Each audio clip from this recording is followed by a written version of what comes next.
5 కూటమి ఖాతాలోకే. ఎమ్మెల్యే కోట మండలి సీట్లలో ఒకటి జనసేన నుంచి నాగబాబుకు, మిగతా 4 సీట్లకు టీడీపీలో భారీగానే పోటీ. ఆశావహుల్లో దేవినేని, కొమ్మలపాటి, బుద్దా వెంకన్న, ఎండి నజీర్ మరికొందరు. బడ్జెట్ తర్వాత దృష్టి పెట్టిన చంద్రబాబు. సంఖ్యాబలం లేని వైసీపీ పోటీకి దూరం. బరిలో దిగే అవకాశాలు దాదాపుగా లేనట్లే అంట. చేద్దాం ఒకసారి.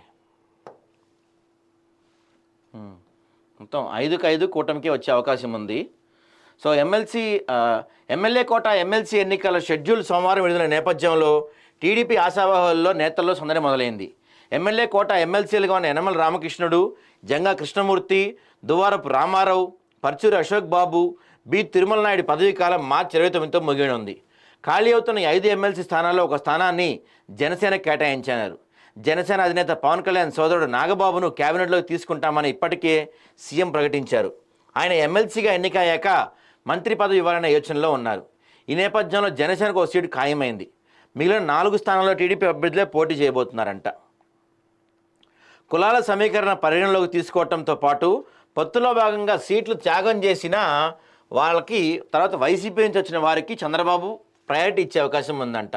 వీటిలో అయితే గతంలో చాలామందికి హామీ ఇచ్చారు. వాళ్ళల్లో పవన్ కళ్యాణ్ కోసం పిఠాపురం అసెంబ్లీ సీట్ త్యాగం చేసిన ఎస్వీఎన్ వర్మ ముందున్నారు. అయితే ఆయనకు ఎమ్మెల్సీ ఇస్తే ఆ నియోజకవర్గంలో మరో అధికార కేంద్రం ఏర్పడుతుందని జనసైనికులు భావిస్తున్నారు. జనసేన నుంచి తీవ్రస్థాయిలో అభ్యంతరం వ్యక్తమైతే తప్ప వర్మ కేటాయింపులో పెద్దగా అవరోధాలు లేవు. మిగిలిన 3 స్థానాలకు గాను మాజీ మంత్రి దేవినేని ఉమామహేశ్వరరావు, మాజీ ఎమ్మెల్యే కొమ్మలపాటి శ్రీధర్, బీసీ కోటాలో మాజీ ఎమ్మెల్సీ బుద్దా వెంకన్న, మైనార్టీ కోటాలో విశాఖపట్నంకు చెందిన ఎండి నజీర్ వంటి వారు పోటీ పడుతున్నారు. ఇక భాష్యం ప్రవీణ్ కోసం పెదకూరపూడి స్థానాన్ని, కొమ్మలపాటి వసంత కృష్ణప్రసాద్ కోసం మైలవరం సీట్ను దేవినేని త్యాగం చేసిన సంగతి తెలిసిందే. మున్ముందు పోటీదారుల జాబితా మరింత పెరిగే అవకాశం ఉంది.